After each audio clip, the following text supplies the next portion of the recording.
오늘 저에게 주시는 하나님의 말씀은 사사기 4장 4절에서 6절까지 말씀입니다. 그때 라비도세 아내 여선자 드보라가 이스라엘의 사사가 되었는데 그는 에브라임 산지 라마와 베델 사이 드보라의 종려나무 아래에 거주하였고 이스라엘 자손은 그에게 나아가 재판을 받더라. 드보라가 사람을 보내어 아비노함의 아들 바락을 납달리 게데스에서 불러다가 그에게 이르되 이스라엘의 하나님 여호와께서 이같이 명령하지 아니하셨느냐? 너는 납달리 자손과 스불론 자손 10,000명을 거느리고 다볼산으로 가라. 아멘. 하나님의 말씀입니다. 할렐루야. 오늘도 하나님이 우리를 도우십니다. 도우시는 하나님의 손길을 경험하는 복된 날 되기를 주의 이름으로 축원합니다. 하나님이 하시는 일이 참 놀랍습니다. 하나님은 시대를 초월하고 역사와 문화를 넘어서서 일하시는 분입니다. 사사기 4장의 시기는 기원전 1250년경입니다. 지금으로부터 3270년 전입니다. 그때는 족장 시대로 남성 중심 사회입니다.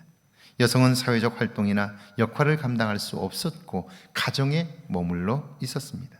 그런데 하나님은 그런 사회 속에서 여성을 들어 놀라운 일을 이루십니다. 이것이 하나님의 위대함이지요. 4절입니다. 그때 라비도세 아내 여선자 드보라가 이스라엘의 사사가 되었는데, 라비도세 아내 여선자 드보라가 이스라엘의 사사가 되었다는 말, 이게 얼마나 놀랍고 위대한 일인지 몰라요. 조선시대 여성의 지위가 굉장히 낮았지요. 그때 여성이 동네나 나라의 지도자가 되었다면 어떤 일이 벌어졌을까요?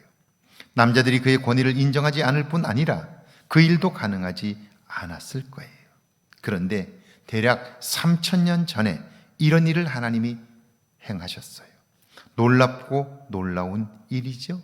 하나님이 하시는 일이 이와 같습니다. 5절입니다. 그는 에브라임 산지 라마와 베델 사이 드보라의 종려나무 아래에 거주하였고 이스라엘 자손은 그에게 나아가 재판을 받더라. 하나님이 드보라에게 권위를 부여합니다. 그 권위는 하나님으로부터 시작되었기 때문에 그의 권위에 순종하지 않는 것은 곧 하나님에 대한 불순종을 의미해요. 그러므로 이스라엘 백성들은 그의 권위에 순종했고요. 그는 종려나무 아래에서 선악간에 판단하는 재판관의 역할을 감당했습니다. 하나님은 오늘 우리에게도 이런 권위를 주셨습니다.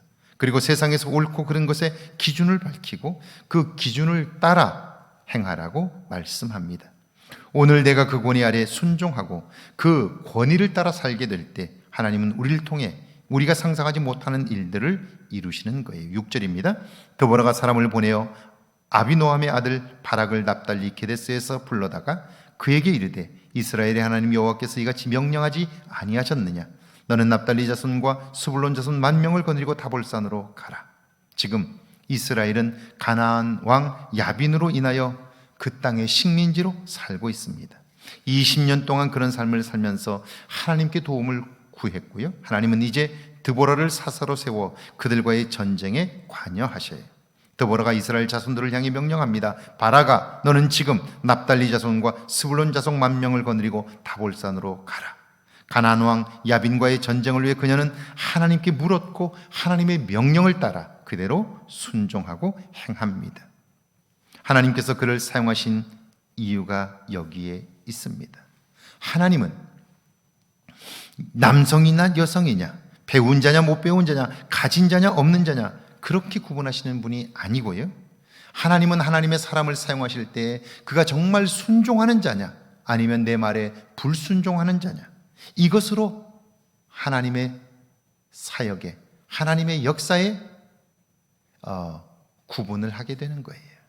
그러니까 우리가 가진 자냐 못 가진 자냐, 재주가 있냐 없냐 이런 것 말고 오늘 내가 하나님의 말씀에 순종할 준비가 되어 있다면 하나님은 그 어떤 상황이나 어떤 조건은 따지지 않고 그를 불러 사용하신다 하는 거죠. 오늘 여러분은 어떤가요? 하나님의 말씀에 순종하는 믿음이 준비되셨나요? 그렇다면 하나님은 반드시 하나님의 일에 저와 여러분을 사용하실 거예요. 오늘 하루 그 믿음을 준비하는 복된 날 되기를 주의 이름으로 축원합니다. 함께 기도합니다. 하나님이 주신 권위를 따라 살게 해달라고요. 하나님의 말씀에 절대적으로 순종하는 삶 되게 해달라고요. 함께 기도합니다. 하나님 아버지, 은혜와 사랑을 감사합니다. 하나님이 주신 권위를 따라 살게 하옵소서. 하나님의 말씀에 절대적으로 순종하는 삶을 살게 하옵소서. 그리하여 오늘도 하나님의 말씀에 순종함으로 나를 새롭게 하시는 하나님 나와 가깝게 교제하시는 하나님의 손길을 발견하도록 축복해 주옵소서.